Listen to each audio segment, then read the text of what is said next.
مصر کے بازار میں ایک سونار کی دکان تھی اور وہ سونار بہت سخی اور رحم دل تھا، اس لیے اس کی دکان باقی تاجروں سے بہت اچھی تھی۔ ایک دن وہ سونار اپنی دکان میں بیٹھا ہوا تھا کہ اس کی دکان میں ایک چور داخل ہوا۔ سونار زیورات بنانے میں مصروف تھا، اس کی عمر زیادہ تھی اور اس کی نظر بھی کمزور تھی۔ وہ اپنے کام کو بڑی توجہ سے کر رہا تھا کہ اتنے میں ایک چور داخل ہوا۔ اس نے زیور چوری کرنا شروع کر دیے۔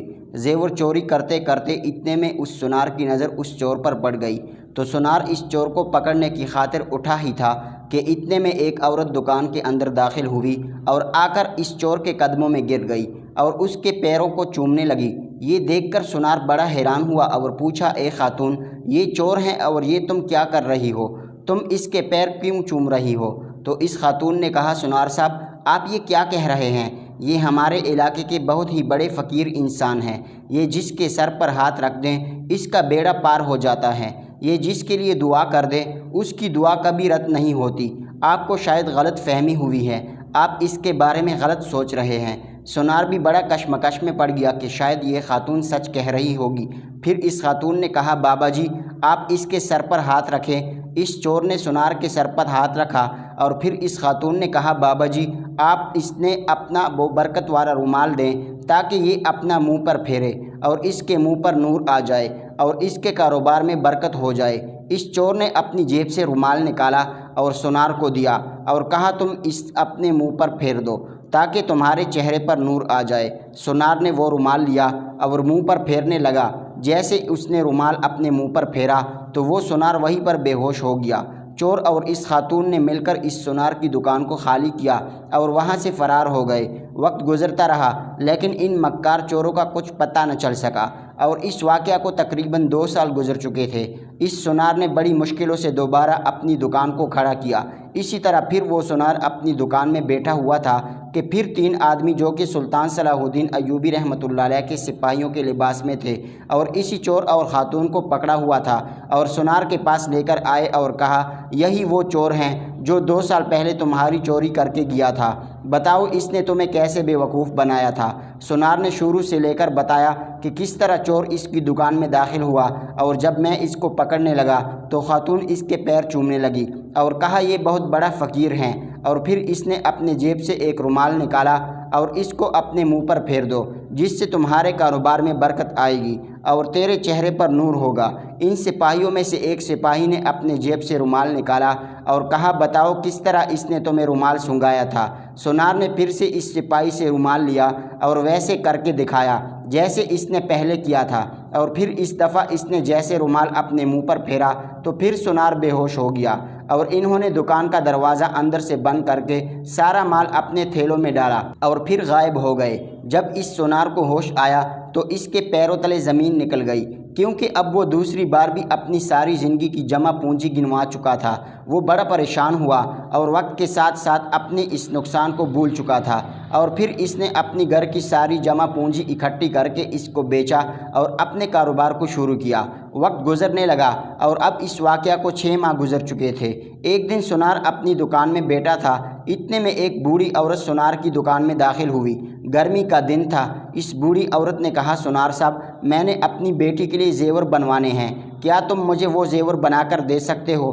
تو اس سونار نے کہا، جی ہاں ماں جی، میں بنا کر دے سکتا ہوں۔ تو اس نے کہا، کتنے پیسے لوگے؟ سونار حساب میں لگانے لگا تو اتنے میں اس بوڑھی عورت کا سانس پھولنے لگا اور اس کا سانس اتنا پھولا کہ وہ وہیں پر بے ہوش ہو گئی۔ سونار نے باہر آواز لگائی کہ جاؤ حکیم صاحب کو بلا کر لاؤ۔ ایک عورت بے ہوش ہو گئی تو اتنے میں ایک نوجوان لڑکا دروازے پر آیا اور کہا، حضور کیا ہوا؟ تو سونار نے کہا، یہ بوڑھی عورت شاید سانس کے پھولنے کی وجہ سے بے ہوش ہو گئی، جاؤ کسی طبیب کو بلا کر لاؤ۔ وہ نوجوان گیا اور اپنے ساتھ ایک طبیب اور اس کے ساتھی کو بلا کر لایا۔ سونار بہت پریشان ہو گیا تھا کیونکہ اس کو خود بھی یہی بیماری تھی اور کبھی کبھی اس کا سانس پھول جاتا تھا۔ بہت سارے طبیبوں سے علاج کروانے کے بعد بھی وہ صحت یاب نہ ہو سکا تھا، بس زندگی کے دن گزار رہا تھا۔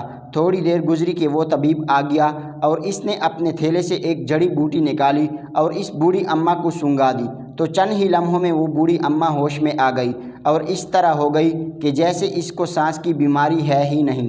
یہ دیکھ کر سونار حیران ہوا اور کہا، طبیب صاحب، آپ وہ جڑی بوٹی مجھے بھی دے دیں کیونکہ میں بھی اس بیماری سے بہت پریشان ہوں۔ اس طبیب نے اپنے تھیلے سے جڑی بوٹیاں نکالیں اور اس سونار کو دی۔ اس سونار نے جیسے ہی وہ جڑی بوٹی سونگھی پھر سے بے ہوش ہو گیا۔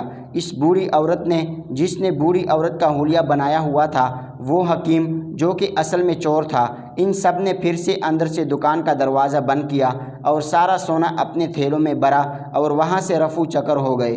اب جب تیسری مرتبہ سونار لٹ گیا اور اس کی آنکھ کھلی تو اب ہلنے کے قابل نہیں تھا، کیونکہ وہ اپنی ساری زندگی کی جمع پونجی اور اپنے گھر کو بیچ کر سب کچھ لٹا چکا تھا۔ وہ بہت پریشان ہو گیا اور رو رہا تھا۔ تھوڑی دیر سوچنے کے بعد اس کے دماغ میں ایک ترکیب آئی اور وہ سلطان صلاح الدین ایوبی رحمۃ اللہ علیہ کے دربار کی طرف چل پڑا۔ وہ سلطان صلاح الدین ایوبی رحمۃ اللہ علیہ کے سامنے حاضر ہوا اور شروع سے لے کر مکمل داستان سنائی اور سلطان کو بتایا کہ کس طرح ان شاطر چوروں نے سونار کو 3 مرتبہ بڑی ہی چالاکی سے لوٹ لیا۔ یہ سن کر سلطان صلاح الدین ایوبی رحمۃ اللہ علیہ بڑے حیران ہو گئے کہ آخر چور اتنے کیسے شاطر ہو سکتے ہیں کہ ایک ہی سونار کو بڑی ہی پرتھیلی سے 3 مرتبہ لوٹ چکے ہیں۔ سلطان کو حیرت بھی ہو رہی تھی اور ان چوروں پر غصہ بھی آ رہا تھا، کیونکہ انہوں نے اس پورے بازار میں صرف ایک سونار کی لوٹنے کا ٹھیکہ لے رکھا تھا۔ سلطان صلاح الدین ایوبی رحمۃ اللہ علیہ پرستان کی حالت میں بیٹھے ہوئے تھے۔ پھر اتنے میں سلطان کے دماغ میں ایک ترکیب آئی اور سلطان نے اپنے خزانے کو حکم دیا کہ اس تاجر کو اتنی رقم دو کہ پھر سے یہ اپنی دکان کو سامان سے بھر دے۔ یہ سن کر اس تاجر نے کہا، حضور یہ میرے مسئلے کا حل نہیں، اگر میں نے پھر سے کاروبار شروع کیا تو پھر وہ چور میرے پاس آئیں گے اور بڑی ہی چالاکی سے مجھے لوٹ کر چلے جائیں گے۔ یہ سن کر سلطان صلاح الدین ایوبی رحمۃ اللہ علیہ نے کہا، میں بھی تو یہی چاہتا ہوں۔ یہ سن کر سونار بڑا حیران و پریشان ہو گیا۔ سلطان صلاح الدین ایوبی رحمۃ اللہ علیہ نے کہا، اے بابا تمہیں پریشان ہونے کی ضرورت نہیں، کیونکہ اس بار چوروں کا سامنا آپ سے نہیں بلکہ اس سرزمین کے سلطان سے ہوگا۔ یہ سن کر اس نے کہا، حضور مجھے آپ کی باتیں کس طرح سمجھ نہیں آ رہی، آپ مجھے کھلے الفاظ میں کہیں۔ تو سلطان صلاح الدین ایوبی رحمۃ اللہ علیہ نے کہا، بابا جان اس دفعہ آپ کی دکان میں ایک تاجر کا بھیس بدل کر بیٹھوں گا اور مجھے شک نہیں بلکہ یقین ہے کہ وہ مجھے آپ کا بیٹا سمجھ کر کسی نئی ترکیب سے بے وقوف بنا کر دکان لوٹنے کی کوشش کریں گے، لیکن میں انہیں ایسے جال میں پھنساؤں گا کہ ان سارے برے کاموں کا ان کو حساب دینا ہوگا۔